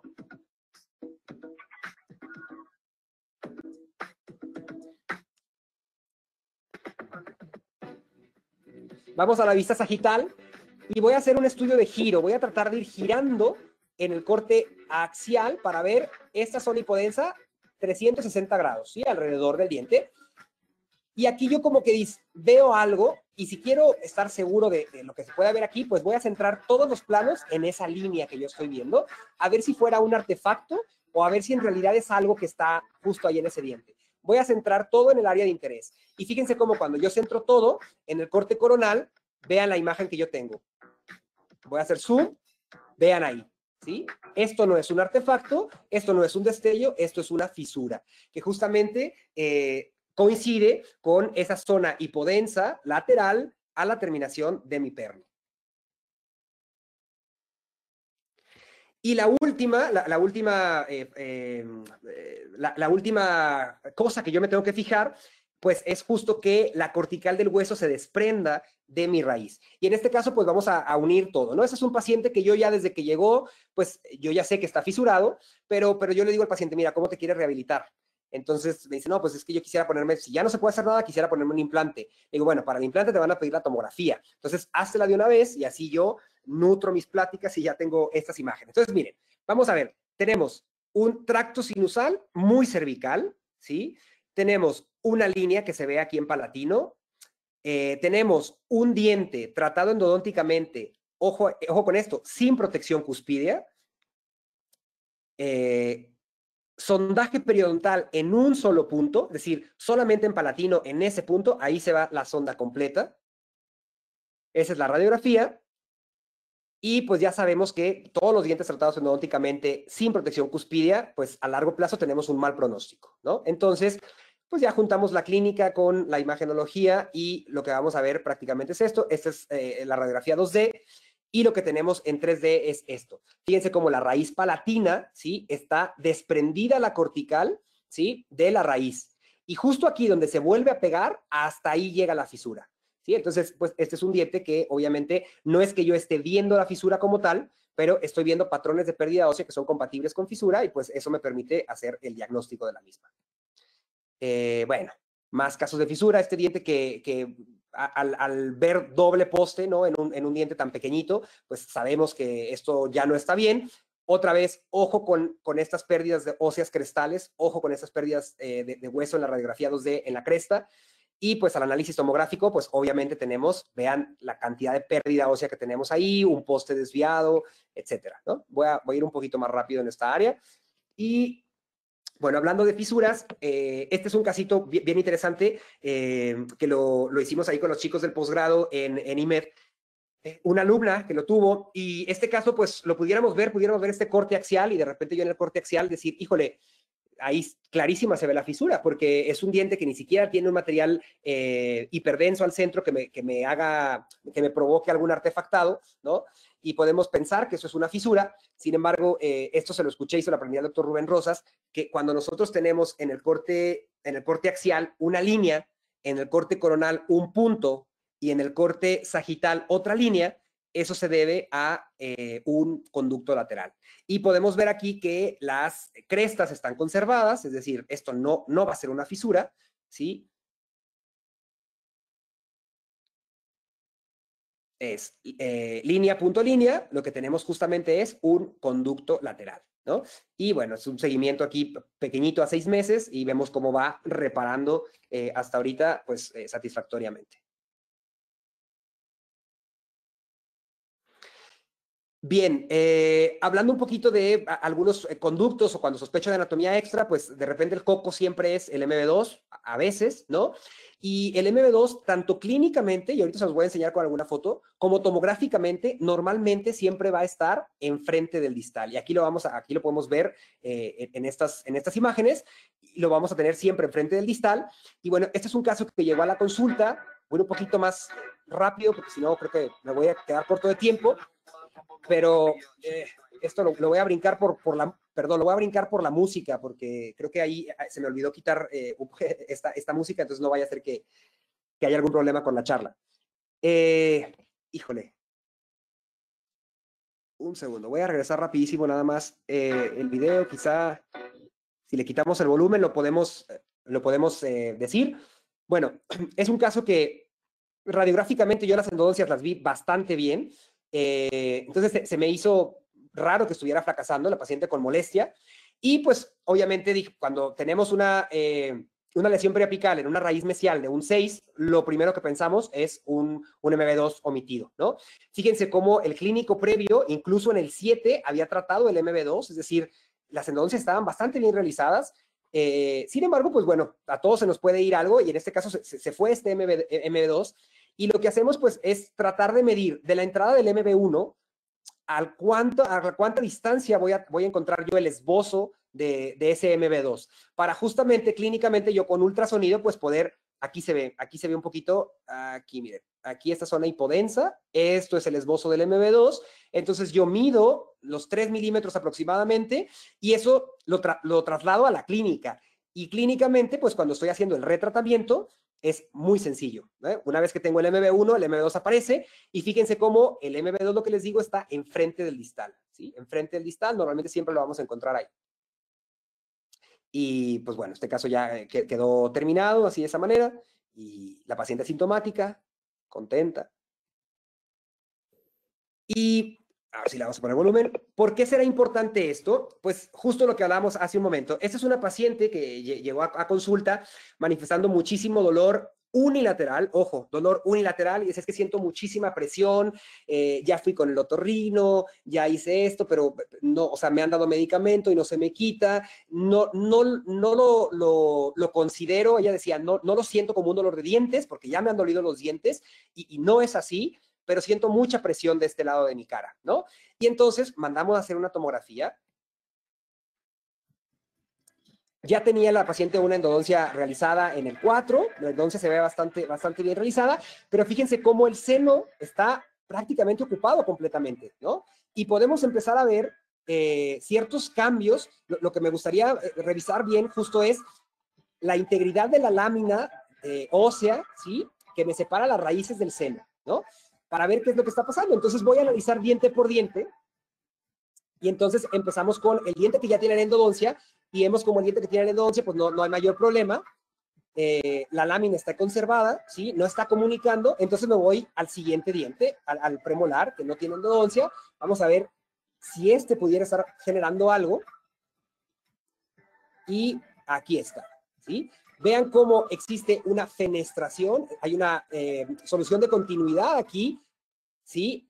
Y este es un diente necrótico, y fíjense cómo por un diente necrótico, por este ápice necrótico, tenemos el seno prácticamente ocupado en su totalidad, ¿no? Y justo hablábamos en un inicio de cómo los otorrinos cada vez están haciendo equipo más con nosotros, porque se están dando cuenta de esto, y justo como el CBCT nos puede ayudar a que, tanto a ellos, para que puedan identificar mejor los dientes, como a nosotros para poder diagnosticar mejor estos padecimientos. Desafortunadamente, esta paciente no aceptó el tratamiento endodóntico, aunque ya tenía uno, y decidió hacerse la extracción. Ya no tengo más que pasó con ese diente, con ese caso, pero me pareció interesante mostrarlo para que vean cómo justo una necrosis pulpar en un órgano dentario pues puede generar esto que es la sinusitis maxilar de origen endodóntico, ¿no?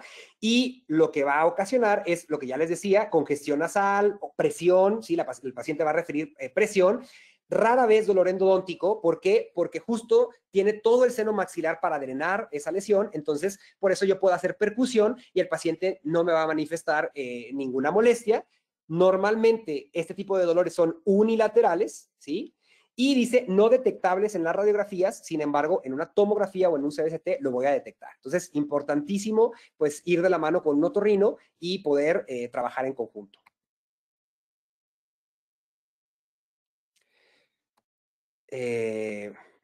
Bueno,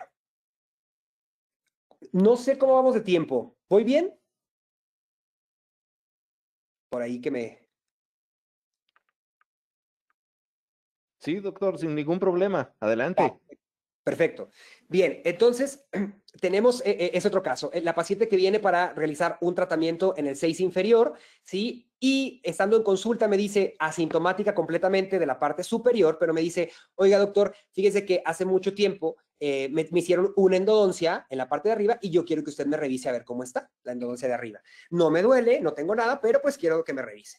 Entonces, lo primero que le digo es, híjole, pues sin una tomografía no puedo valorar yo la endodoncia, no le puedo decir mucho, pero pues vamos viendo, ¿no? Entonces, tomo radiografía y lo primero que veo es tercio cervical muy ensanchado, diente posterior tratado endodónticamente sin protección cuspídea. Entonces, eventualmente empiezo a hacer sondaje y veo que la sonda se me va en un solo punto y pues obviamente yo ya sé que ese diente está fisurado, pero pues le digo a la paciente, de todos modos hay que hacerte una tomografía porque si te piensas restaurar con un implante, pues hay que hacer tomografía. Hasta ese punto la paciente asintomática completamente y no, o sea, no tenía mayor sintomatología en ningún lado, ¿no? Ahí está la radiografía con la sonda que se iba completa. Yo en la radiografía no veo absolutamente nada más.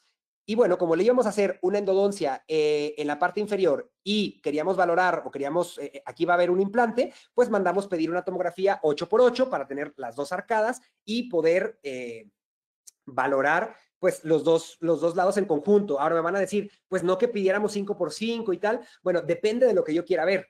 Si esto fuera un conducto calcificado, por ejemplo, o yo estuviera buscando una fisura aquí, pues sí pediría una exclusiva de esa zona. Pero si es para planificar un tratamiento endodóntico, pues a veces una 8x8 me va bastante bien. Yo en la parte superior no vi absolutamente nada más. La paciente no tenía ninguna otra sintomatología. Una restauración grande aquí, pero asintomática, ¿no? Vamos a ver la tomografía. Y fíjense cómo, híjole, nos da sorpresas. Ese es el diente que estaba fisurado. Mira, una lesión en forma de J, ¿no? Ahí. Pero fíjense, cuando yo me recorro, vean el segundo molar, cómo presenta una zona hipodensa de gran tamaño. Y obviamente eso estaba completamente asintomático, nadie lo habíamos detectado. Y entonces la paciente llegó por una endodoncia para la parte inferior y al ver esto en la tomografía le digo, híjole, pues también necesitamos una endodoncia en esta parte superior para tratar esta patología de este diente, que si no, pues cada vez va a ir creciendo y vamos a ir perdiendo hueso, ¿no? Y entonces, bueno, ahí estoy alineando un poquito, planificando el tratamiento de la parte inferior. Voy a adelantar el video para que lo vean en la siguiente diapositiva. Y prácticamente, pues, con la tomografía, el conducto, este caso que los conductos mesiales estaban estrechos, pues, con la tomografía pudimos planificarlo. Igual, ver exactamente que tiene dos conductos, la raíz mesial, tiene una raíz acintada en la parte distal, son dos conductos distales también, y entonces, pues eso se traduce en un tratamiento, como les digo, más efectivo, menos estresante, me gusta decirlo, no sé, yo ya sé a lo que voy y entonces voy directamente a trabajar y de esta manera, pues podemos concluir el tratamiento sin mayor problema. Otro casito, un diente necrótico, ¿sí? Con periodontitis apical, que el paciente, el ortodoncista iba a empezar un tratamiento y nos dice, ¿sabes qué? Mira, el paciente tuvo un traumatismo hace tiempo, le pusieron por ahí algo de fijación y está presentando una necrosis en este diente. Entonces, como yo sé que el ortodoncista de la clínica manda tomografías para todo, le dije, mándame la tomografía para estudiar el caso previamente. Y fíjense lo que tenemos en la tomografía. Entonces, no sé si ustedes ven algo diferente en la raíz mesial. Para mí es un poco claro. Cuando yo voy en el corte axial viendo la raíz mesial, pues veo que tengo aquí mesio vestibular, veo que tengo mesio lingual y veo que aquí en medio de los dos tengo algo más, ¿no? Entonces, tenemos el medio mesial. Y voy a estudiar un poquito también la raíz distal y vamos a ver cómo justo la raíz distal pues es una raíz igual acintada y es una raíz que tiene dos conductos, ¿no? Vamos acá, mira, vemos cómo está acintada y tiene dos conductos, ¿sí? La raíz distal, entonces, pues eso se traduce en un tratamiento, como les digo, pues más efectivo. Muchas veces me preguntan que si es más rápido. No me gusta decir rápido porque en realidad no es que yo estoy jugando carreritas cuando estoy trabajando, pero es más efectivo, ¿no? Entonces yo ya puedo planificar todo y saber que el paciente de las 5 de la tarde tiene 5 conductos en la pieza que voy a trabajar, ¿no? Y eso yo ya lo sé desde antes y entonces, pues, por lo tanto, se traduce esto en un tratamiento, como les digo, pues, más efectivo. Ahí está, este caso concluido. Este otro, en cuanto al diagnóstico, también es bien importante. Este paciente me la refieren y me dicen, doctor, no responde la 7, la 7 ya tenía una endodoncia, y la referidora me dice, doctor, no responde la 6. Necesitamos hacer una endodoncia en la 6 porque no responde y la paciente tiene dolor en esa área, ¿no? Entre la 7 y la 6. Y entonces yo pues, le digo, ok, perfecto, llega, tomo la radiografía, es esta la radiografía. Entonces yo veo la 6 y digo, híjole, pues hago pruebas de sensibilidad, no me responde la 6, pero digo, híjole, no me responde, pero pues no le veo algún factor para que este diente pudiera estar necrótico. Es decir, no tiene restauraciones, o sea, no tiene trauma oclusal. Entonces digo, empiezo a pensar un poquito más allá y le digo, mira, ¿sabes? Le digo a la paciente, ¿sabes qué? No estoy seguro, vamos a hacer mejor primero una tomografía para evaluar tu endodoncia de atrás y estar seguros de qué diente vamos a abrir, ¿no? Y entonces lo que tenemos aquí, cuando yo veo la tomografía, pues es esto, ¿no? Los cálculos pulpares que me están obliterando toda la cámara y que por eso las pruebas de sensibilidad en este caso están disminuidas o prácticamente nulas, porque yo hago la prueba y no me responde la paciente. Sin embargo, una cosa interesante es que la zona apical de todas las raíces del 6 está completamente sana, ¿sí? Y con ausencia de inflamación.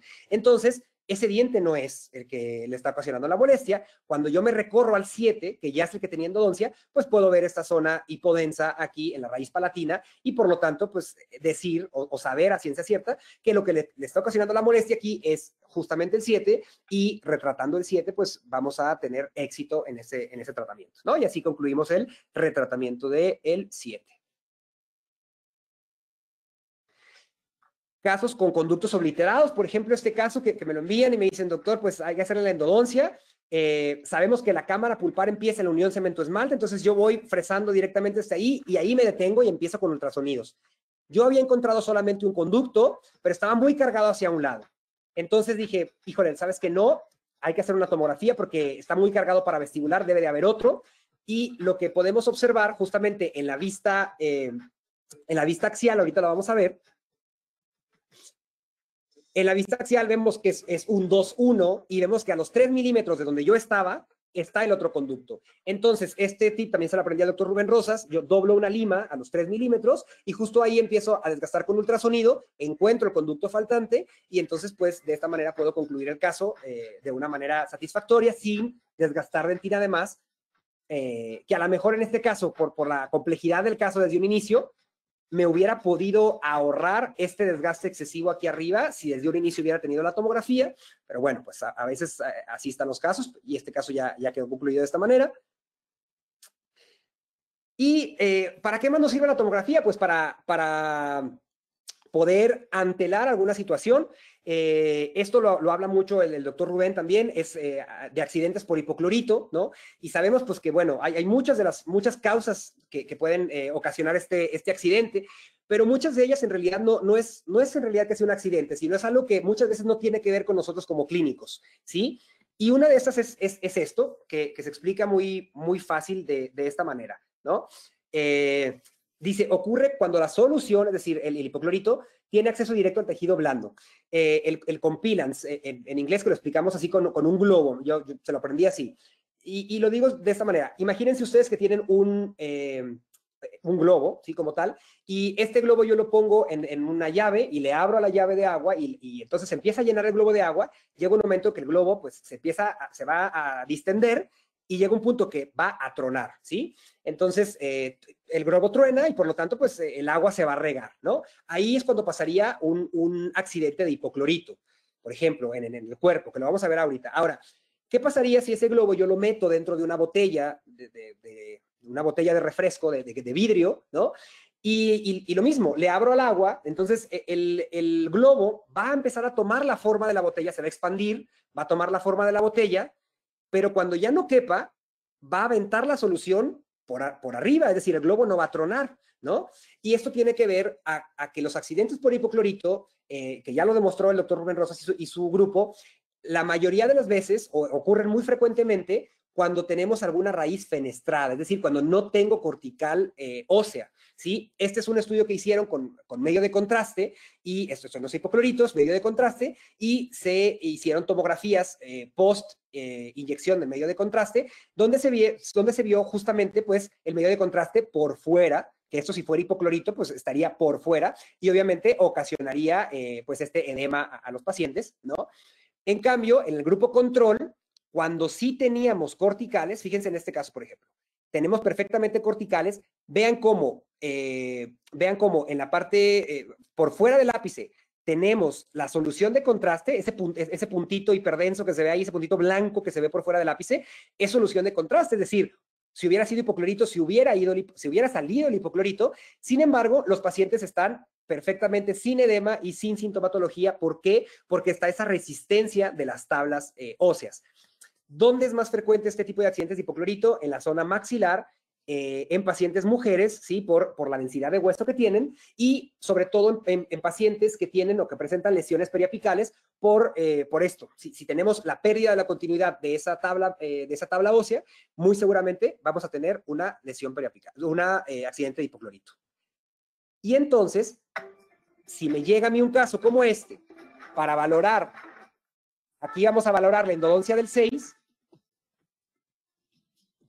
pero me pareció interesante para este caso, si yo tuviera que hacerle una endodoncia a alguno de estos premolares, fíjense cómo el segundo premolar, el número 5, está recubierta por tabla ósea, pero fíjense cómo el 4, la raíz vestibular de ese 4, vamos a verlo aquí en el corte coronal, la raíz vestibular está por fuera de la tabla. Es decir, que si yo le tuviera que hacer una endodoncia a esta paciente, es una endodoncia donde tengo que tener mucho cuidado porque muy seguramente puedo tener un accidente con hipoclorito, ¿no? Entonces, para antelar o para anticipar un problema, también me sirve este tipo de estudios, ¿no? Y ahora sí, de manera... Ay, Dios, perdón, se fue. Voy a regresar un poquito. Ahí está. Bien, de manera rápida, ¿para qué más nos sirve? Pues para identificar estos diversos tipos de lesiones, ¿no? Por ejemplo, la displasia cemento ósea, que normalmente la diferencia va a ser clínicamente, pues los dientes van a permanecer vitales, normalmente se va a dar en dientes anteriores, aunque puede ser también en otra parte del cuerpo, se da más en hombres, ¿sí? Y voy a ver como perlitas o como bolitas hiperdensas alrededor de los ápices de los dientes, ¿no?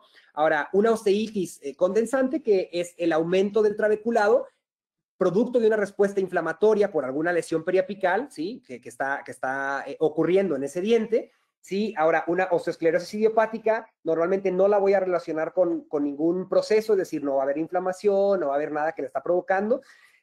Una hipercementosis, que pues la causa es desconocida, aumenta normalmente pacientes de mucha edad y voy a ver la raíz muy gordita, etcétera. Esto me va a ayudar, este tipo de estudios me van a ayudar también para poder identificar estas patologías que se parecen mucho, pero que cuando yo las puedo ver en 3 dimensiones, voy a ver la diferencia.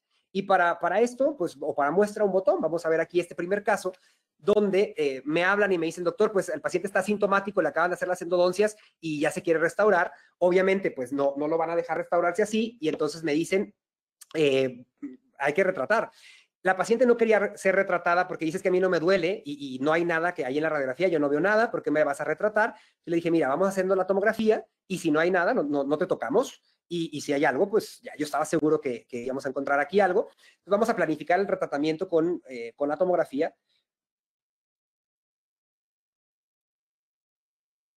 Y vamos a ir diente por diente. Fíjense como el 36, justamente lo que estábamos hablando hace un momento, tengo una osteitis, ¿sí? Aquí, producto justamente de esta respuesta inflamatoria que está viendo por la presencia de bacterias en ese diente o de inflamación crónica. Podemos ver cómo en la radiografía no es tan visible, pero en la tomografía claramente hay una zona hipodensa, es decir, hay una lesión periapical.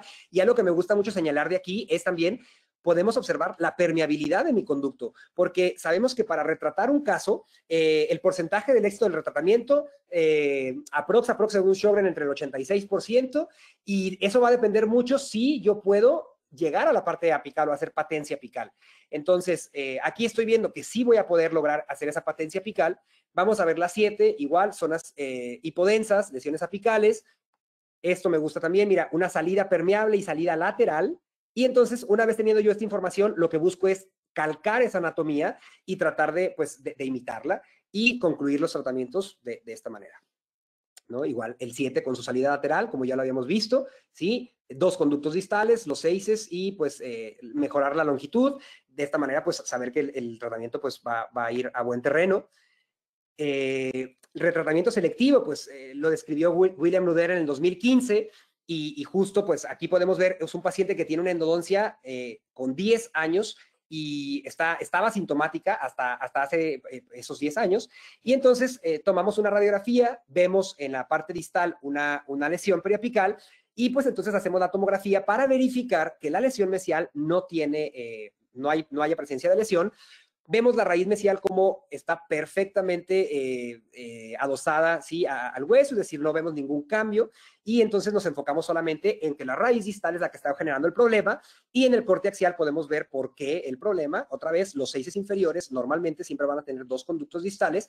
Aquí estaba omitido uno, y el paciente no quería cambiarse restauraciones ni nada. A mí no me encantaba la endodoncia de la raíz mesial o el sellado de la raíz mesial. Sin embargo, pues era un diente que tenía mucho tiempo funcionando de esta manera, entonces podemos planear el acceso a esta corona mínimamente invasivo por medio de la tomografía. Ahí me gusta hacer ciertas medidas y luego con un Sharpie pintar justamente donde yo voy a hacer la entrada a esa porcelana, y de esta manera poder tener un acceso de este tipo, ¿sí? Obteniendo los 2 conductos, ¿sale? El conducto previamente tratado y el conducto que no estaba trabajado, y pues de esta manera concluir el tratamiento y concluir los síntomas del paciente con una apertura de prácticamente 2 milímetros, algo muy pequeñito que podemos hacer cuando tenemos este tipo de pues, herramientas, ¿no? Otro casito, paciente con tracto sinusal por palatino, hacemos el mapeo, en este caso pues se nos va en medio del premolar y el canino, vemos una lesión de gran tamaño, pero ¿qué creen? Los dientes están vitales, ¿sí? Los 2 dientes están vitales, entonces hay que ver qué está pasando ahí, y justo esto solamente lo vamos a poder ver con una vista en 3 dimensiones. Otra vez, hacemos lo mismo, subimos integración, reconstrucción panorámica, y creo que en el corte axial ya pueden empezar a ver lo que está pasando, ¿no? Justo atrás del canino tenemos aquí un supernumerario, ¿sale? Que en la radiografía, por más angulaciones, iba a ser prácticamente imposible de ver, mira, justo atrás del canino, y justo esto era lo que me estaba ocasionando, por eso estaba fistulizando hacia palatino, y esto es lo que me estaba ocasionando la patología de este diente. Entonces, pues, otra vez podemos hacer diagnósticos más certeros y no hacer tratamientos equívocos, ¿no? En ese tipo de casos. Ahora, igual, paciente de ortodoncia, y me dice el ortodoncista, híjole, la paciente está sintomática completamente, pero empiezo a ver, no sé qué tenga, pero quiero que le hagas endodoncia a este diente porque mira la raíz distal, cómo se está reabsorbiendo, ¿no? De este 7. Entonces, yo no sé si ustedes vean algo, yo vi algo más en esta radiografía panorámica, y entonces empiezo a ver varias áreas hiperdensas, y entonces digo, híjole, pues, ¿por qué está ocurriendo esto? Justo en área de premolares y de molares, y entonces le digo, ¿sabes qué? Vamos a hacer una tomografía, bueno, ya la teníamos, ¿no? Y lo que tenemos es justo esto, son áreas de mayor radiodensidad, ¿sí? Hueso más denso, pero si se fijan, el contorno del ligamento periodontal está perfectamente normal, ¿sí? No está, el diente está vital, no está relacionado a ninguna patología.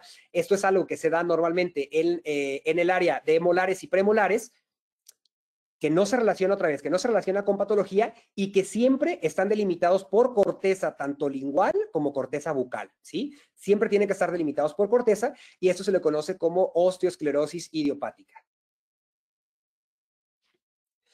Híjole, la pila. Voy a conectar la computadora un segundito.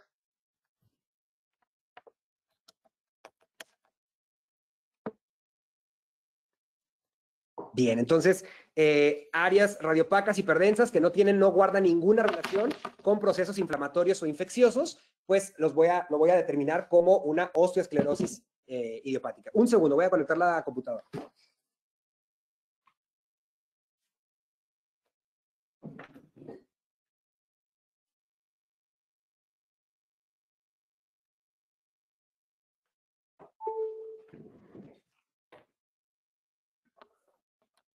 Listo, ahí estamos ya. Preferencia por zona mandibular, como ya decíamos, área de molares y premolares, y siempre delimitadas por corteza. Y vamos a llegar a la parte que más me gustó, creo que, de esta charla. Ya estoy casi terminando. Ahí podemos ver unas estructuras que empiezan a aparecer, que de repente no son muy conocidas, ¿sí? Y que justamente son terminaciones nerviosas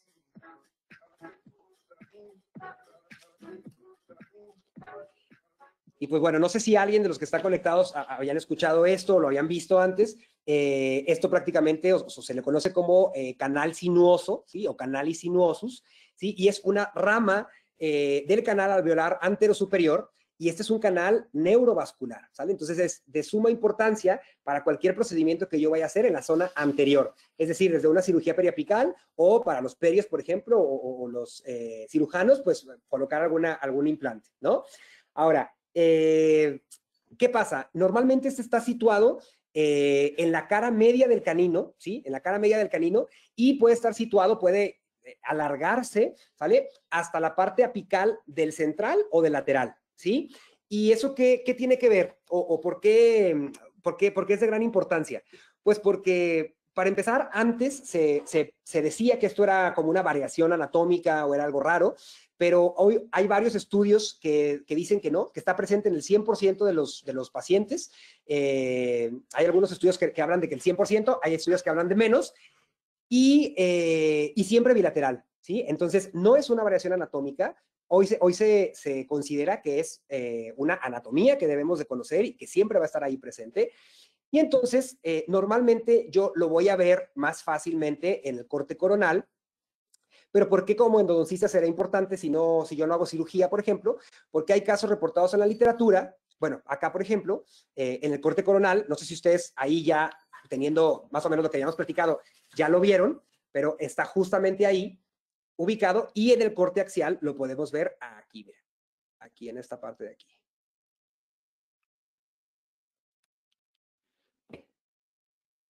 Ahí y ahí, ¿sí? ¿Por qué ser importante como endodoncistas? Porque hay casos reportados donde, este caso, por ejemplo, el paciente presenta una necrosis pulpar con una periodontitis apical, ¿sí? Y a la toma de la radiografía dicen, híjole, pues aquí parece que aparte de todo tenemos una reabsorción, ¿no? Y entonces el clínico decide mandar a hacer una tomografía para evaluar la longitud de esa reabsorción. Y pues en la tomografía lo que nos damos cuenta es que no, es una entidad completamente separada, aislada, ¿sí? Aquí en el corte sagital. Simplemente es justamente el canal sinuoso que está pasando por ahí. Y a los 6 meses de control se puede observar cómo la lesión se está recuperando, ¿sí? Y pues aquí tenemos esta anatomía. Y no es el único caso reportado, hay varios, ¿sí? Varios casos que están ya reportados también en la literatura, donde normalmente lo que van a asemejar son reabsorciones radiculares. Miren acá, ¿sí? Que a lo mejor, justo moviendo las angulaciones de la radiografía, pues yo pudiera ver que eso se mueve, pero entonces digo, híjole, es una reabsorción, ¿cuánto mide? ¿Sí? ¿Qué tan grande es? ¿No? O otro caso, ¿no? Donde está reportado, pues, que lo vamos a ver como reabsorción. Entonces, de gran importancia, sobre todo si vamos a hacer cirugía, o para que si de repente nos llega algún caso, pues poder verificar que no sea nada de esto. Este paciente ya radiográficamente, pues llegó por dolor en la 6, ¿sí? En la pieza 6. Sin embargo, a la toma de la radiografía, pues vemos esta zona radiolúcida, y entonces decimos, ¿qué está pasando ahí, no? El paciente es un médico, entonces él obviamente cuando vio la radiografía, él dijo, me asusta esto, ¿qué está pasando ahí? ¿Qué tiene que ver? Entonces mandamos a hacer un escaneo. Hicimos tratamiento en la 46 y un hallazgo en la 47. Así quedó el tratamiento de la 46 y vamos a ver aquí. Esta tomografía me sirve mucho también para ejemplificarles que tenía un diente con un poste de bastante tamaño y estaba fisurado ese diente, ¿no? Vamos a ver, igual vamos a repasar un poquito eso de la zona hipodensa justo en la terminación del poste. Ahorita lo vamos a ver ahí en axial.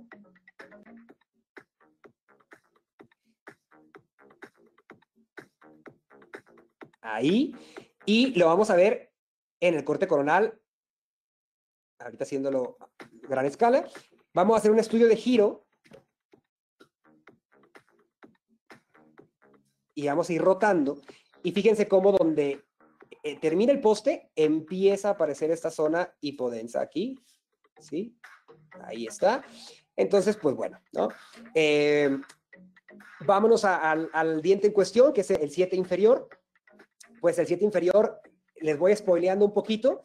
Fíjense, la reconstrucción es unilateral, la lesión que tiene es unilateral. Pues ya desde ahí me está dando una idea. Este paciente es un paciente varón, ¿sí? Esta entidad se da también en pacientes varones, ¿sí? Pues paciente varón entre la quinta y la sexta década de vida, lesión unilateral, lesión que asemeja una lesión periapical, ¿sí? Algo que parece una lesión periapical, pero que es independiente a los ápices dentarios y que está por abajo del canal mandibular. Entonces, ya con esos datos que yo tengo ya de la tomografía, ¿no? Y de la parte clínica del paciente, pues ya puedo estar pensando en qué es lo que tiene, este paciente. Lo voy a brincar, mira, son las imágenes que tenemos, ¿sí? Lesión unilateral, y esto es un defecto óseo de Staffne, ¿sí? O cavidad idiopática de Staffne, es una cavidad glandular, no hay nada que hacerle, hay que vigilarla nada más, y ya, prácticamente es eso.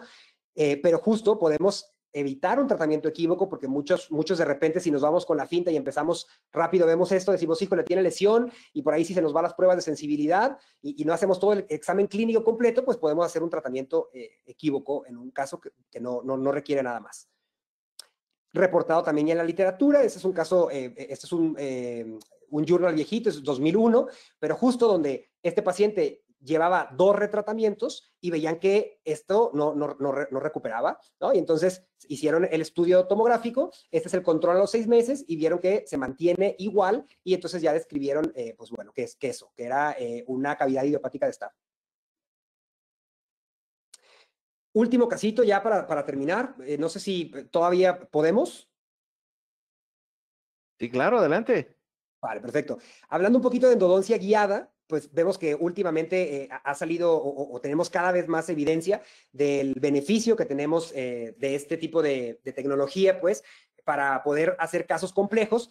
Las guías existen estáticas y dinámicas, no me voy a entretener mucho en esto, para irnos ya directamente a los casos clínicos. Prácticamente el objetivo de cualquiera de las dos, ya sea estática o dinámica, es preservar la estructura dental. Es decir, de poder realizar el tratamiento sin desgastar de más esa estructura dental, ¿no? Que realizarlo de repente a mano alzada, que puede ser un poco complicado. En este estudio del 2019, lo que hicieron estos investigadores fue, juntaron a estudiantes de pregrado, juntaron a odontólogos recién graduados y estudiantes de pregrado, estudiantes de posgrado y especialistas ya con experiencia. Y lo que quisieron ellos medir fue qué tan viable era localizar y negociar los conductos con y sin guía, cuánta cantidad de estructura dental les quedaba remanente con y sin guía, y en cuánto tiempo lograban localizar esos conductos complicados, ¿no? Y pues la diferencia, los datos son muy claros. Con la técnica convencional, obviamente la pérdida de estructura dental es masiva, ¿sí? Y fíjense, por ejemplo, los resultados también, gente sin experiencia, dice, operador sin experiencia, con guía, todos los conductos se encontraron, ¿sí? Todos los conductos los encontraron, obviamente en mucho menos tiempo y preservando más la estructura dental. Entonces, pues, obviamente nos habla de que es una técnica bastante viable y muy segura.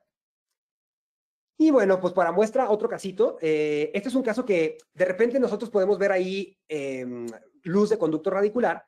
Yo la verdad es que dije, híjole, lo veo como que sí, no, está como en tercio medio. Mandamos a hacer una tomografía. En la tomografía digo, bueno, pues no está tan adentro, son 7 milímetros los que hay que desgastar. Este caso lo hice fuera de consulta, sin magnificación, sin microscopio, pero dije, bueno, son 7 milímetros, ¿qué puede pasar? ¿No? Y encontré el conducto, sí encontré el conducto, pero con una pérdida de estructura dental agresiva, bastante pérdida de estructura dental. Y entonces yo justamente cuando tuve este resultado, pues dije, híjole, o sea, ¿qué necesidad tuve yo de sacrificar tanta estructura dental y comprometer tanto este diente cuando lo hubiera podido hacer de una mucho mejor manera, haciéndolo de una manera guiada, ¿no? Y hablábamos hace rato que, según el position statement de la Americana de Endodoncia, cuando yo tengo un traumatismo, pues está indicado también la tomografía, ¿no? Y entonces, aquí tenemos una luxación lateral donde podemos ver el espacio de ligamento periodontal ensanchado, ¿sí? De los dos. Y pues entonces mandamos a hacer reposicionamos los dientes y mandamos a hacer una tomografía. A ver, está corriendo esto. Ahí está. Bueno, mandamos a hacer una tomografía y podemos observar que justo el diente tiene luz de conducto, sí, pero está obliterado. O sea, a tercio medio más o menos tenemos una obliteración. Entonces, pues ya de ahí nos habla de la complejidad del caso, y justo aprovechamos la tomografía para poder hacer un escaneo, tener un archivo STL y poder fabricar una guía para poder hacer estos tratamientos de ambos dientes. voy a brincarlo para no retroceder aquí mucho tiempo. Esto fue como llegó el paciente. Vemos el espacio de ligamento periodontal ensanchado en ambos dientes. Esto fue después de reposicionarlos. Vemos cómo ya se reduce el espacio del ligamento periodontal. Ferurizamos, mandamos a hacer una tomografía, el escaneo y posteriormente, pues, el tratamiento con una guía estática para ambos dientes. Aunque uno era más complicado que el otro, pues tuvimos ya de una vez los dos ahí. Y esta es la resolución del caso. Ahí está el caso ya completo, terminado. Y este es un control, ¿sí? Aquí les pongo la foto de la paciente porque ella, como sabe que luego doy pláticas, me dijo, doctor, póngame su plática, si va a poner mi caso, y ponga mi foto. Entonces ahí está la foto de la paciente. Tenemos un control, poquito tiempo, pero pues podemos ver cómo existe una correcta cicatrización de los tejidos periapicales. Pues prácticamente esto es lo que venía a compartirles. Tuve la fortuna hace ya varios años de en Colombia conocer a un grupo de profesores que se dedican mucho a la investigación y justo me acaban de invitar a formar parte de este artículo que está justo recién salido, es de libre acceso, para quien guste pues lo pueda descargar. Ahí hablamos un poquito de todo lo que hablamos hoy, de los parámetros, de cómo se obtienen las imágenes, cuál es el FOB indicado para cada caso, la dosis, lo que es el artefacto, etcétera. Entonces, pues nada, al doctor Néstor y a la doctora Sandra, si por ahí llegaran a estar por aquí, pues mis cariños y un gran saludo. Y yo, pues, espero que les haya servido. No sé si hay alguna pregunta, espero que les haya gustado. Y termino, pues, siempre me gusta terminar diciendo esta frase que me gusta bastante, que es que el próximo gran salto evolutivo de la humanidad será descubrir que cooperar es mejor que competir. Muchas gracias.